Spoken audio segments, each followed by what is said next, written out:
I am at a loss of words. Guys, you know I don't like talking about these spoilers because I don't like being spoiled. Alright, I'm gonna be very honest with you guys. I like making theory videos, but I don't need to know what happens every single following episode. So, Goku uses Ultra Instinct against Kefla? He just pulls it out like nothing? Against Kefla? What? I mean, I'm just trying to process these spoilers because, I mean, when we first saw Ultra Instinct, it was something like, okay, this is something Goku's not going to get for a long time. He achieved this state out of luck. It was something lucky, right? Goku can't just tap into this power whenever he wants. But no, this confirms that Goku knows now in his head what he has to do in order to achieve Ultra Instinct if he's going to be using it against Kefla. Which is absolutely insane to me because this pretty much confirms, guys, that Ultra Instinct is not going to be something that Goku just gets whenever. This is going to be something that Goku starts to spam soon. This is going to be something that, you know, he possibly masters by the end of the Tournament of Power, and in following arcs, we're going to see it like every single time he fights. And I wonder how much we're going to start seeing Super Saiyan Blue and Super Saiyan God once he starts using Ultra Instinct, because I personally believe it's a totally different system, and it's possible that you can't really mesh the two together. Whereas maybe with like Kaioken, you could stack that on both the God Key system and the Ultra Instinct Key system. If you've been living under Patrick's rock, or you're just mad in love with Kale and Kefla, y'all want Kale to rip your dick off or something, and y'all haven't been paying attention, I'm gonna read the next few following week spoilers, because I'm honestly at a loss of words. If you want me to be honest with you guys, this isn't the best story writing on Toei's part, but we can complain all day. We're still going to be watching those episodes because it's still going to be mad hype, mad enjoyable. But before we dissect this, let's bring you guys up to date. So episode 115, Kefla and Kale of Universe 6, who were fighting Son Goku of Universe 7, fuse using the Potara of Kaioshin. The two now fight Goku as Kefla and overwhelm him with tremendous power. Each universe who saw the fusion happen begins to wonder if they too can retort to using Potara themselves and lay down their strategies accordingly. So for starters, I brought this up, the Potara's legality. Why are the Potaras even allowed to begin with? Why was this fusion allowed to take place? Because if you want to be legit, Grand Priest, the second that he saw that fusion, he should have informed Zeno, that's illegal. Now Universe 6 is wiped out. They're wiped out, and you see, the Grand Priest is smart enough to understand that if these girls have the Potara, that means that was Champa's bidding. That means Champa himself allowed it. Otherwise, why do they have the Potara? So yeah, bye-bye Universe 6, although I personally am excited to see the fight between Kefla and Son Goku as he starts to transform and get more powerful. Because listen, man, Kefla, a lot of people are underestimating her, but you gotta remember, these are Universe 6 Saiyans. They are completely different than Universe 7 Saiyans. They grow like exponentially, and they're fused. And Kale's Berserker state itself was enough to challenge Super Saiyan Blue Goku. So these girls ain't nothing. Though it's interesting that they say the universes that saw it happen. That means some universes probably didn't notice, other ones did notice. I think Universe 7 had noticed, and that's where Universe 7, probably Beerus, Whis, some of the other people in our camp are going to be like, hey, you know, maybe we should slide Goku and Vegeta Potara if, you know, Universe 6 Saiyans are fusing.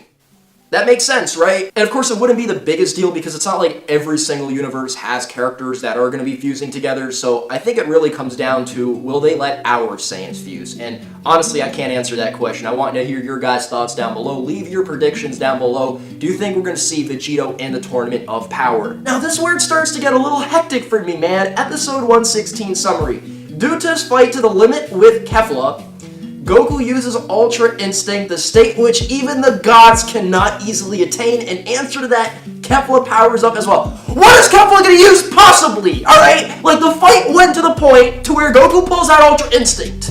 He was rivaling Jiren. Kefla?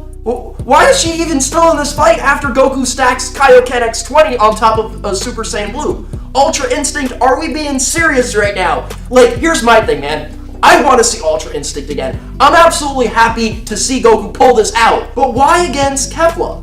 And I guess that confirms the fact that Kefla, at the very least, is stronger than Goku before he achieved Ultra Instinct. If Goku gotta pull that out now to fight Kefla. Kefla and Kale fused are stronger than Goku pre-Tournament of Power. That's pretty crazy to me, man. Because, listen, even in this tournament, we see Goku literally training them. Like, he's giving them the keys to the streets, in a way. And now they're forcing Goku to use Ultra Instinct? That's crazy to me. That's absolute insanity. They gotta actually explain this. Like, I'm not even joking.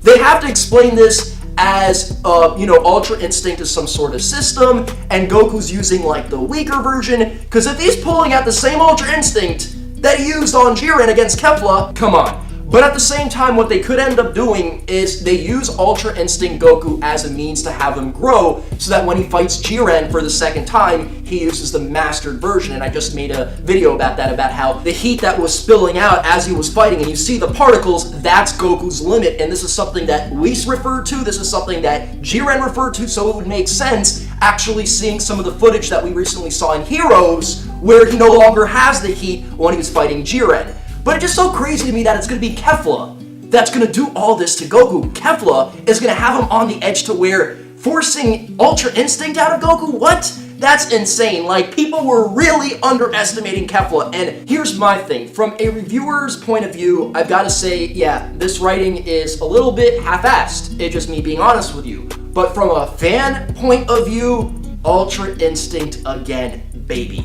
Alright? The more we see it, the more our juices are going to start running around, and I'm excited. I'm excited to see Kefla owned. Like, bye. Alright? Because if this doesn't do it, then what will? Alright? Is Jiren going to have to come out of meditation to take these two out? No. Once Goku goes Ultra Instinct, I'm assuming the fight is over. Episode 117 reads, Ribrianne and others of Universe 2 rushes in to attack Goku. These slimy sons of... who activated Ultra Instinct and ran out of energy as a result. So I'm guessing at this point in time, Kefla is no more, which is a good thing, but all this got me questioning, like, how is Goku going to fight Jiren? Now that he's used Ultra Instinct a second time and he ran out of energy. It looked like Goku would be taken out from the attacks of Ribrianne and her teammates, but then Android 17 and 18 comes in to help.